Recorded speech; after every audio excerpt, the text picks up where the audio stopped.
بسم اللہ الرحمن الرحیم۔ پیارے دوستو، نور الادا کے سبق میں خوش آمدید، مرحبا۔ ہمارا سبق غلبے کی اقسام چل رہی تھی کہ اگر مائع چیز میں غلبہ ہو تو اس کی 3 اقسام تھی کہ ایک قسم یہ تھی کہ جس کے 2 وصف ہیں اور ایک وصف ظاہر ہو جائے تو غلبہ ہو جائے گا، اور دوسری تھی کہ جس کے 3 وصف ہوں اور 2 وصف ظاہر ہوں گے تو غلبہ ہوگا، اور تیسری تقسیم ہم نے قسم پڑھی تھی کہ جس کا بالکل وصف ہے نہیں تو اس کا کب غلبہ ہوگا، تو اس کا غلبہ وزن کے ساتھ ہوگا۔ یہاں تک بالوزن تک ہم نے پڑھا تھا، اجرا بھی کیا تھا عبارت پر۔ آج اسی صرف مطلقاً بتا دیا تھا کہ وزن کے ساتھ غلبہ ہوگا، تو اسی کی وضاحت کریں گے، تفصیل بیان کریں گے۔ آج چھوٹا سا جملہ ہی ہے، صرف وہی پڑھیں گے آج کی ویڈیو میں۔ تو دیکھیں، اجرا بھی کرتے ہیں اب اور مسئلہ بھی پڑھتے ہیں، ترجمہ بھی کریں گے انشاءاللہ۔ آج ہم نے پڑھنا ہے فَإِنْ اخْتَلَطَ رِطْلَانِ مِنَ الْمَاءِ الْمُسْتَعْمَلِ بِرِطْلٍ مِنَ الْمُطْلَقِ لَا يَجُوزُ بِهِ الْوُضُوءُ وَبِعَكْسِهِ جَازَ۔ آج ہم نے یہ پڑھنا ہے، پہلے ترکیب کریں گے، اس کے بعد چند قواعد ہیں۔ یہ جملہ شرط و جزا ہے، تو شرط و جزا کے متعلق چند باتیں ہیں، وہ آپ کو میں بتاؤں گا۔ پہلے ترکیب کر لیتے ہیں کہ اس کی ترکیب کیسے ہوگی۔ فا تفصیلیہ ہے، تفصیل بیان ہو رہی ہے پہلے والے کی، تو یہ یہاں فا تفصیلیہ ہوا۔ ان حرف شرط ہے، ان کیا ہے؟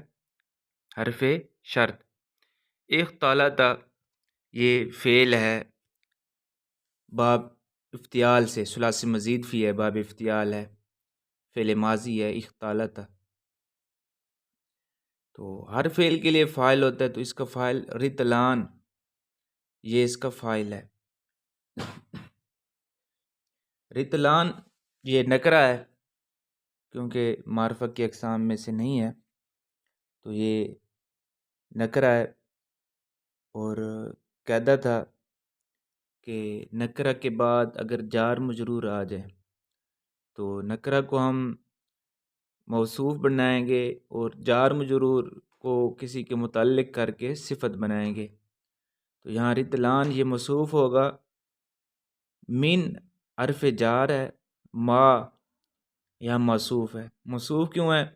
کیونکہ الماء بھی معرف ہے، مستعمل بھی معرف ہے، جب 2 معرف آ جائیں تو موصوف صفت بنتے ہیں۔ ما یہ موصوف ہو جائے گا، مستعمل صفت، موصوف صفت مل کر جار کا مجرور، جار مجرور مل کر ظرف مستقر ہوں گے ثابتان کے، کیونکہ رطلان یہ تثنیہ، تو ہم صفت جو ہوگی وہ بھی اسی طرح ہی ہوگی، ثابتان۔ ثابتان اس میں فاعل اور اس میں فاعل ہو گیا ضمیر، اس میں فاعل اپنے فاعل اور متعلق سے مل کر صفت ہو جائے گا، اور رطلان یہ ہو جائے گا موصوف، موصوف سے مل کر اختلط کا فاعل بن جائے گا۔ اب مائی ہم نے پڑھا ہے یہ جار کی وجہ سے، اور مستعملی یہ جو پڑھا ہے ہم نے یہ صفت ہونے کی وجہ سے، کیونکہ موصوف صفت کا اعراب بھی ایک طرح کا ہوتا ہے، تو یہ فاعل بن گیا۔ برتل من المطلق، با جار ہے رتل، یہ یہاں بھی وہی قاعدہ لگے گا کہ نکرہ ہے، اور نکرہ کے بعد جار مجرور آ رہا ہے، اور جار مجرور کا کوئی متعلق موجود بھی نہیں ہے، تو نکرہ موصوف ہوگا اور جار مجرور کسی کے متعلق ہو کر صفت بنیں گے۔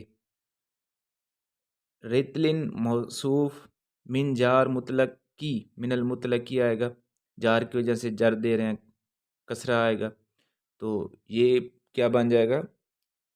مجرور۔ جار مجرور مل کر یہ ظرف مستقر ہوں گے ثابتین کے، کیونکہ رتلن تھا تو یہاں ثابتین، اسی طرح صفت موصوف صفت اسی طرح ہی آتا ہے، تو ثابتین اسم فاعل ہوا ضمیر فاعل، اسم فاعل اپنے فاعل اور متعلق سے مل کر صفت بن جائے گا۔ رتلن موصوف اپنی صفت سے مل کر جار کا مجرور، جار مجرور مل کر یہ ظرف لغو بنیں گے اختلط کے۔ اختلط فعل اپنے فاعل اور متعلق سے مل کر یہ بن جائے گا شرط، کیونکہ ان شرطیہ تھا نا، ان حرف شرط ہے تو یہ شرط بن جائے گا۔ اور اس کی جزا لا یجوز بہ الوضوء، یہ اس کی جزا ہوگی۔ لا یجوز فعل ہے، فعل مضارع ہے، اور بہی با جار ہے، ہی ضمیر مجرور متصل ہے، جار مجرور مل کر یہ ہو جائے گا ظرف لغو، یعنی اسی کے متعلق ہو جائے گا لا یجوزو کے۔ اور وضوء یہ فاعل ہے یجوزو کا، فعل اپنے متعلق اور فاعل سے مل کر جزا بن جائے گی۔ اب شرط و جزا مل کر یہ جملہ شرطیہ ہو جائے گا۔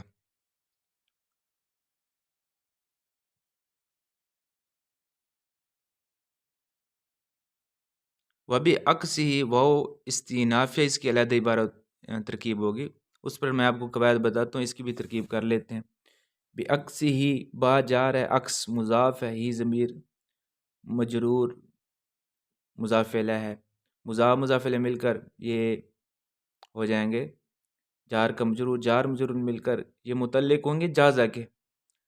جازہ فعل ہے، ہو ضمیر فاعل ہے، فعل اپنے فاعل اور متعلق سے مل کر جملہ فعلیہ خبریہ ہو جائے گا۔ اب دیکھیں یہاں شرط و جزا ہے، تو شرط و جزا جو ہوتے ہیں یہ ان حرف شرطیہ ہے، یہ دو جملوں پر داخل ہوتے ہیں۔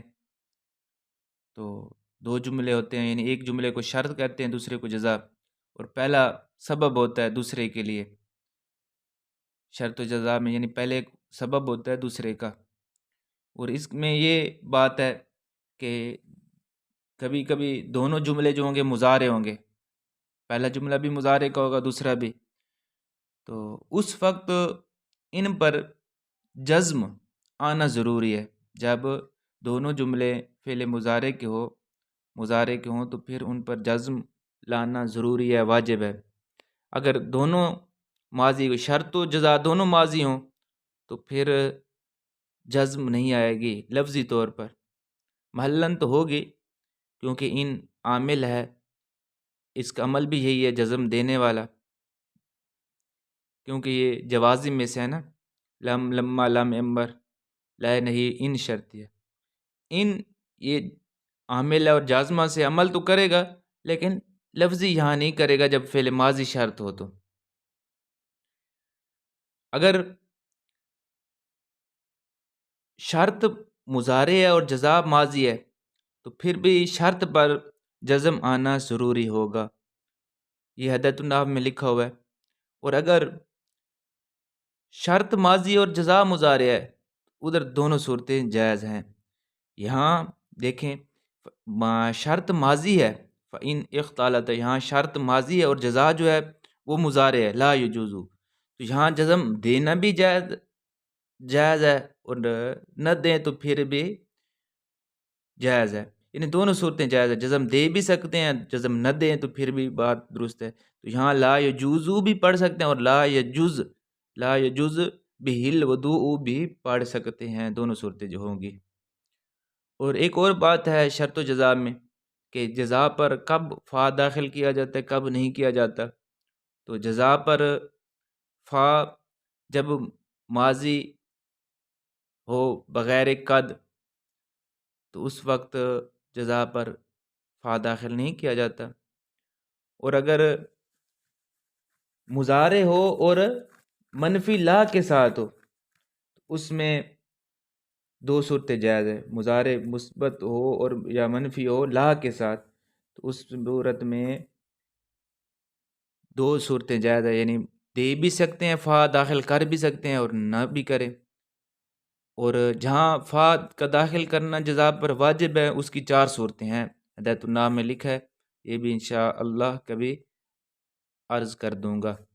تو یہاں صورت آ رہی ہے جائز والی کہ فا داخل کرنا جائز بھی ہے نہ کرے تو پھر بھی بات درست ہے، یعنی کیونکہ جزا جو ہے وہ مضارع ہے اور لا کے ساتھ ہے، مضارع لا کے ساتھ آ رہی ہے، تو یہاں فا داخل کر بھی سکتے ہیں، یعنی فالا یجوزو بھی پڑھ سکتے ہیں، اور لا یجوزو جس طرح لکھا ہوا ہے اس طرح بھی درست ہے جزا پر۔